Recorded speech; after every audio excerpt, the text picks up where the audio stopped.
నమస్తే BCN news కి స్వాగతం. నా పేరు నీలిమ. ముందుగా ముఖ్యాంశాలు. నక్కల అవుట్ఫాల్ సూయిజ్ను జగన్ ప్రభుత్వం నిర్లక్ష్యం చేసిందన్న మంత్రి నిమ్మల. నీటిపారుదల వ్యవస్థ పట్ల నిర్లక్ష్యం వ్యవహరించాలంటూ ఆగ్రహం. గోతులమయంగా మారిన రోడ్లకు మరమ్మతులు చేపట్టండి. ప్రభుత్వాన్ని కోరిన కాంగ్రెస్ సీనియర్ నాయకులు తులసిరెడ్డి. ప్రభుత్వ పాఠశాలల్లో పనిచేస్తున్న కంటింజెంట్ కార్మికులకు బకాయిలు చెల్లించండి. ప్రభుత్వాన్ని కోరిన సిఐటియు.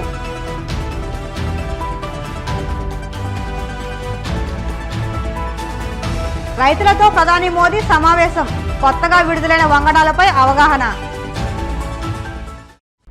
జగన్ 5 ఏళ్ల పాలనలో విధ్వంసాలకు లెక్కలేదని, నక్కల అవుట్ఫాల్ స్లూయిజ్లోనూ నిర్లక్ష్యం చేశారని రాష్ట్ర జలవనరుల శాఖ మంత్రి నిమ్మల రామానాయుడు అసహనం వ్యక్తం చేశారు.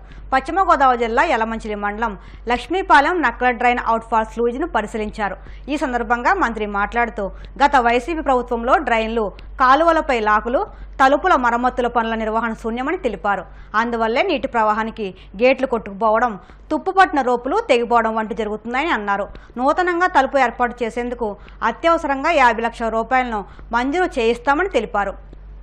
సంవత్సరాల జగన్మోహన్ రెడ్డి పాలన ఏదో పోలవరమో అమరావతిలోనో విధ్వంసం కాదు. ప్రతి శాఖలోనూ కూడా విధ్వంసం కనపడుతుంది. కళ్ళకు కనిపెట్టినట్టుగా ఉదాహరణే ఏదైతే ఈ యొక్క నక్కల అవుట్ఫాల్ స్లూయిస్. ఇప్పుడే మనం చూసాం. 5 సంవత్సరాల్లో కనీసం లాకులకు కానీ, షట్టర్స్కి కానీ, డోర్స్కి కానీ మరామతుల మాట అటుంచి కనీసం గ్రీజ్ కూడా పెట్టకుండా మెయింటెనెన్స్ లేనిటువంటి దుస్థితిలో ఈరోజు ఈవేళ ఒక ప్రవాహం వస్తే ఆ గేట్లు కొట్టుకుపోవడము, లేకపోతే ఆ రోపు తెగిపోవడము, తుప్పు పట్టి మరి ఎంత నష్టం జరుగుతుందో మనందరం కూడా చూస్తున్నటువంటి పరిస్థితి. అందులో భాగంగానే ఈ నక్కల్ డ్రైన్కి సంబంధించి ఈ యొక్క అవుట్ఫ్లోస్ ఏదైతే లక్ష్మీపాలెం ఉందో, మొన్న కూడా వీళ్ళు ఫ్లడ్ వాటర్ వస్తున్నప్పుడు ఆపరేట్ చేయడానికి ప్రయత్నం చేస్తే అప్పుడే అంతంత మాత్రంగా తుమ్మితే ఊడిపోయే ముక్కులా ఉన్నటువంటి ఆ షట్టరు మరి అది మొత్తం వదిలేసి కొట్టుకుపోతే మళ్ళీ అప్పటికప్పుడు ఏదో పాత వేరే డోర్ ఉంటే తాత్కాలికంగా దానికి పెట్టడం జరిగింది. వెంటనే మేము కూడా ఒక 8 లక్షల రూపాయలు ఎమర్జెన్సీలో ఇచ్చి మరి ఆ కొత్త డోర్ని తయారు చేసి తీసుకొచ్చాం. కానీ ఇప్పుడు ఈ వాటర్ లెవెల్లో దాన్ని ఆపరేట్ చేయడానికి, దాన్ని బిగించడానికి కూడా ఇప్పుడు మాకు అవకాశం లేనటువంటి పరిస్థితి. అంటే మళ్ళీ పూర్తిగా వాటర్ తగ్గాలంటే జనరల్గా ఇవన్నీ కూడా సమ్మర్లో, అంటే ఏప్రిల్ మే నెలలో చేసుకోవాల్సిన పనుల్ని గాలికి వదిలేసి, అంటే ఉదాహరణకి ఇది ఒకటే కాదు, ఇటువంటి నాకు తెలుసుండే 4-5 వేలు కేసులు ఉంటాయి ఇవాళ ఆంధ్రప్రదేశ్ రాష్ట్రంలో. కెనాల్స్ మీద కానీ, రిజర్వాయర్స్ మీద కానీ, డ్రైన్స్ మీద కానీ ఒక 5-6 వేలు అవుట్ఫాల్ స్లూయిస్ ఇటువంటి సిచ్యువేషన్లో ఉంది జగన్మోహన్ రెడ్డి పాలన పుణ్యమా అని. జాత వీటిని అన్నింటినీ కూడా మళ్ళీ ఒక్కొక్కటి క్లియర్ చేసుకుని, ఈవేళ ఒక్క డోర్ అంటే ఈవేళ ఊడిపోయింది, మిగిలిన డోర్లు కూడా అవి కూడా ఎప్పుడో రోజు ఊడిపోయే పరిస్థితి ఉందని చెప్పడం జరుగుతుంది. దానికి కూడా మళ్ళీ ఒక 50 లక్షలు 70 లక్షలు మళ్ళీ అవి కూడా ఎస్టిమేషన్ వేసి మళ్ళీ పెట్టుకోవాల్సిన పరిస్థితి. ఇట్లా ఒక్కొక్క స్లూయిస్ అంటే 5 సంవత్సరాల అతను మొద్దు నిద్ర ఏదైతే తాడేపల్లిలో నిద్రపోయాడో దాని పరివేశనం, దాని శిక్ష, దాని పాపం వీళ్ళ ప్రజలు అనుభవిస్తున్నటువంటి పరిస్థితి. వీటినన్నింటినీ కూడా అధిగమించి ఒక్కొక్కటి కూడా క్లియర్ చేస్తామని చెప్పి మీ ద్వారా కూడా ప్రభుత్వ ఆసుపత్రుల్లో శానిటేషన్ పనులు నిర్వహిస్తున్న చైతన్య జ్యోతి సొసైటీపై క్రిమినల్ కేసులు నమోదు చేయాలని ఏఐటీయూసీ ఆధ్వర్యంలో తహసీల్దార్కు వినతి పత్రం అందజేశారు. ఈ మేరకు రాష్ట్ర కార్యదర్శి P Subbarayudu, AP medical contract and outsourcing union అధ్యక్ష కార్యదర్శులు ప్రమీళమ్మ, రాజమ్మలు మాట్లాడుతూ, ప్రొద్దుటూరు జిల్లా ప్రభుత్వ ఆసుపత్రి, వేంపల్లి ప్రభుత్వ ఆసుపత్రుల్లో పనిచేస్తున్న శానిటేషన్ సిబ్బందికి 7 నెలలుగా వేతనాలు చెల్లించకుండా చైతన్య జ్యోతి సొసైటీ వారు కార్మికుల సొమ్ముతో వడ్డీ వ్యాపారాలు చేస్తుందని ఆరోపించారు. సమస్య పరిష్కారాన్ని కోరుతూ ఈ నెల 10న స్థానిక మెడికల్ సూపరింటెండెంట్కు సమ్మె నోటీసులు అందజేస్తామని, సమస్యలు పరిష్కరించాలని, లేదంటే ఆందోళనలు ఉధృతం చేస్తామని హెచ్చరించారు. ఈ కార్యక్రమంలో AP medical contract and outsourcing union పట్టణ నాయకురాలు చెన్నమ్మ, విమల, సరోజమ్మ, నీరజ, ఏస్తేరాణి తదితరులు పాల్గొన్నారు. శానిటేషన్ వర్కర్ల నుంచి మాకు 4 నెలల నుంచి జీతాలు రావడం లేదు సార్. ఎప్పుడు చూసినా 6 నెలల తర్వాత ఒక జీతం పెంచాడు సార్. ఇప్పుడు సంవత్సరం నుండి అదే చేస్తున్నాడు. 6 నెలలు జరిగిన తర్వాత మేము ధర్నా చేయడమో ఏదో ఒకటి చేస్తేనే అదైనా మాకు ఒక జీతం పడేది. ఆ ఒక్క జీతం మేము పిల్లలకు చదువులకు కట్టుకోవాలన్నా, ఇంటి బాడిగలు కట్టుకోవాలన్నా, ఇంట్లో జరుపుకోవాలన్నా, కనీసం ఒక్కొక్క టైంలో మాకు కనీసం ఫిల్టర్ నీళ్ళు కొనుక్కుండేదానికి 2 రూపాయలు కూడా లేని పరిస్థితి సార్ మాది. మేము ఎంత ఆయనను ప్రాధేయపడినా కూడా, ఎంత ఏం చేసినా కానీ ఆయనకైతే పెద్ద నిర్లక్ష్యంగా మా జీతాల గురించి అసలు ఆయనకు ఎక్కడ కూడా మేము అడిగినా కూడా ఆయనకు అసలు పట్టించుకోవడంలే, అన్నట్టు సాకులు చెప్పడము. మా పరిస్థితి అయితే ఇంత దారుణం అయిపోతుంది. మాకు చాలా కష్టంగా ఉంది సార్. ప్రొద్దుటూరు జిల్లా ఆసుపత్రిలో అధికారుల నిర్లక్ష్యం మూలంగా కాంట్రాక్టర్ దగ్గర నుంచి వేతనాలు సకాలంలో ఇప్పించకపోవడం మూలంగా శానిటేషన్ సిబ్బందికి మే, జూన్, జూలై, ఆగస్టు ఈ 4-5 నెలలకు సంబంధించి వేతనాలు అనేవి పెండింగ్లో ఉన్నాయి. వీటికి సంబంధించి కాంట్రాక్టర్తో లేదా సబ్ కాంట్రాక్టర్తో సూపరింటెండెంట్ గారు మాట్లాడిన బాలనారాయణ రెడ్డి గారు అసలు ఉలుకు పలుకు లేకుండా ఉన్నాడు. అలాగే ఎమ్మెల్యే గారు కూడా, స్థానిక వరదరారెడ్డి గారు కూడా ఈ బాలనారాయణ రెడ్డితో మాట్లాడారు. ఇదిగో ఇస్తాం, అదిగో ఇస్తామని చెప్పి తిరిగి 3 నెలలు గడిచింది. ఇంతవరకు ఆయన వేతనాల విషయంలో అసలు స్పందించడమే లేదు. ఈ దశలోనే రేపు ఆగస్టు 25 నుంచి సమ్మెలోకి వెళ్తామని చెప్పేసి సూపరింటెండెంట్ గారికి ఆగస్టు 10వ తారీఖున సమ్మె నోటీస్ అందజేశాం. ఆ మేరకు ఇవాళ రెవెన్యూ తహసీల్దార్ గారికి కూడా వీరిపైన చర్యలు తీసుకోండి అని చెప్పేసి మేము అడుగుతా ఇవాళ మళ్ళీ ఒక నోటీస్ని అందజేశాం. మామూలుగా కార్మిక చట్టాల ప్రకారం కాంట్రాక్టర్ ఎవరైనా సరే ప్రతి నెల 5వ తారీఖు లోపల వేతనాలు చెల్లించాలి అని చెప్పేసి అందులో అగ్రిమెంట్ ఉంటుంది. కానీ ఆయనకు అంత అహంకారం ఏంటి అని అడగాలి. ఎందుకంటే 4 నెలలుగా కార్మికులు జీతాలు ఇవ్వలేదంటే ఆ డబ్బులను తీసుకుని వడ్డీ వ్యాపారాలు చేసుకుంటా ఉన్నారా అని చెప్పి అడుగుతా ఉన్నా. ఇవాళ అందరూ కూడా పేద మహిళలు ఇక్కడ ఉన్నటువంటి శానిటేషన్లో పనిచేసేవాళ్ళు. ఇందులో దాదాపు 50% ఒంటరి మహిళలు ఉన్నారు, కుటుంబాలు నడుపుకుంటా గట్టిగా నెట్ వేసుకుంటా ఉన్నటువంటి వాళ్ళు. వీళ్ళ ఇంటి బాడిగలు కూడా కట్టలేకపోతే ఇళ్లలోంచి బయటికి వెళ్ళమని చెప్తా ఉన్నటువంటి వాళ్ళు. పైపెచ్చి ఉన్నటువంటిదంతా కూడా సామాజిక వర్గం అంతా కూడా కింది స్థాయి సామాజిక వర్గం నుంచి ఇవాళ అక్కడ పనులు చేసుకుంటా ఉన్నటువంటి పరిస్థితి. సరైనటువంటి పిఎఫ్ లేదు, ఈఎస్ఐ లేదు, అసలు బాధ్యతారాహిత్యంగా వ్యవహరిస్తూ ఉన్నారు సబ్ కాంట్రాక్టరు. అసలు చైతన్య జ్యోతి సొసైటీ అనేటువంటిది వీళ్ళని బ్లాక్ లిస్ట్లో పెట్టాలని చెప్పేసి మేము డిమాండ్ చేస్తాం. ఆంధ్ర రాష్ట్రంలో రజకులకు నూతనంగా వచ్చిన ఎన్డీఏ ప్రభుత్వం తమకు పూర్తి సహాయ సహకారాలు అందిస్తుందని ఆశిస్తున్నామని రజక జనసంఘ సభ్యులు పేర్కొన్నారు.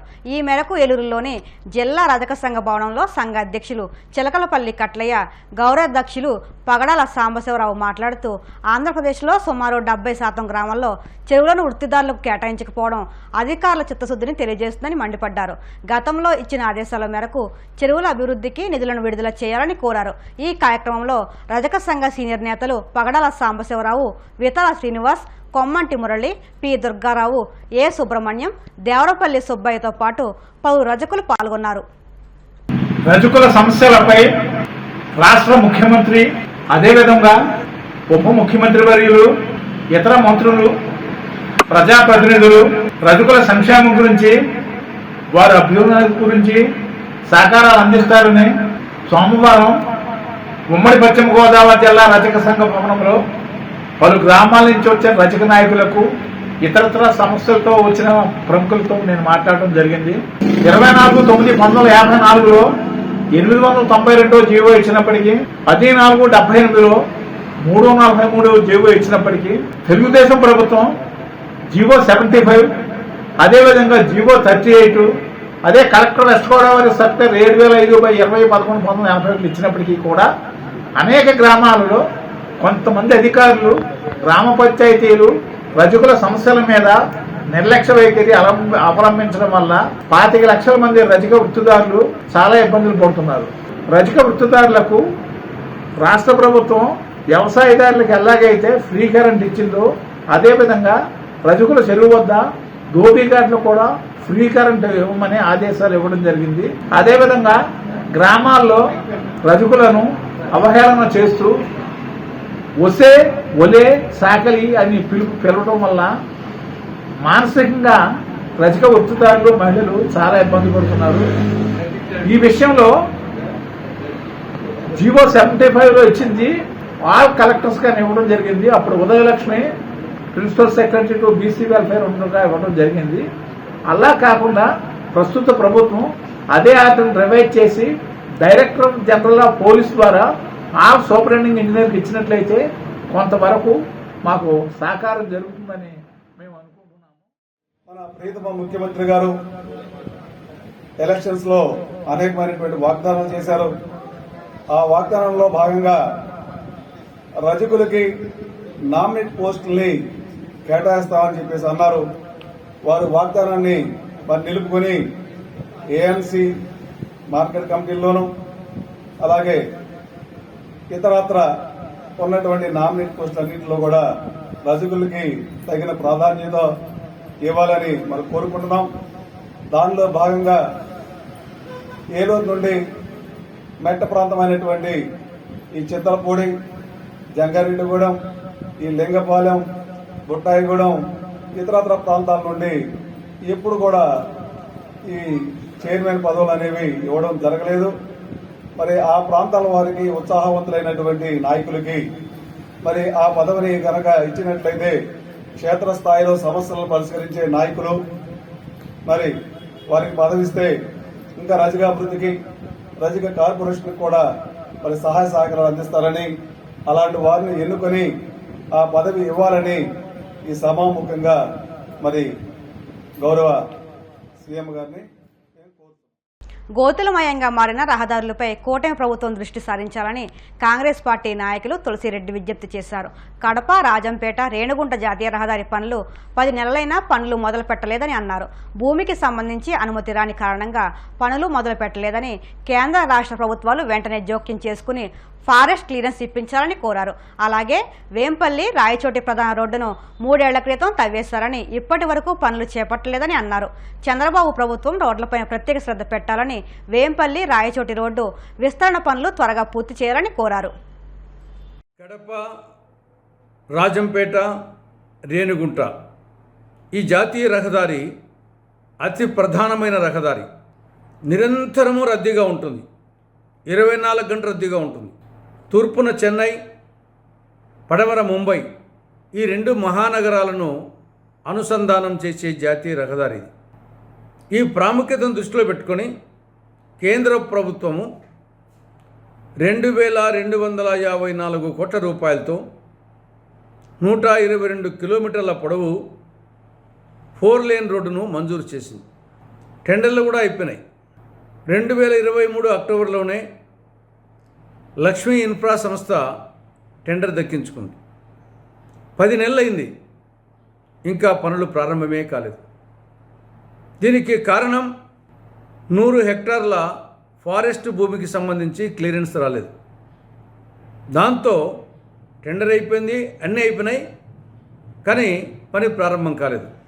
ఇప్పటికైనా కేంద్ర రాష్ట్ర ప్రభుత్వాలు జోక్యం చేసుకొని ఆ 100 హెక్టార్లకు ఫారెస్ట్ భూమికి సంబంధించి క్లియరెన్స్ ఇచ్చి ఈ 4 లేన్ రోడ్డు జాతీయ రహదారి పనులు త్వరగా ప్రారంభించాలని కాంగ్రెస్ పార్టీ డిమాండ్ చేస్తూ ఉంది.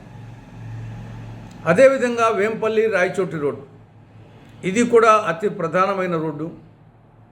ప్రొద్దుటూరు, వేంపల్లి, రాయచోటి మీదుగా కానీ, పులివెందుల, వేంపల్లి, రాయచోటి మీదుగా కానీ, పీలేరుకు కానీ, తిరుపతికి కానీ, లేదా మదనపల్లె కానీ, బెంగళూరు కానీ పోవాలంటే ఇది అతి ప్రధానమైన రోడ్డు.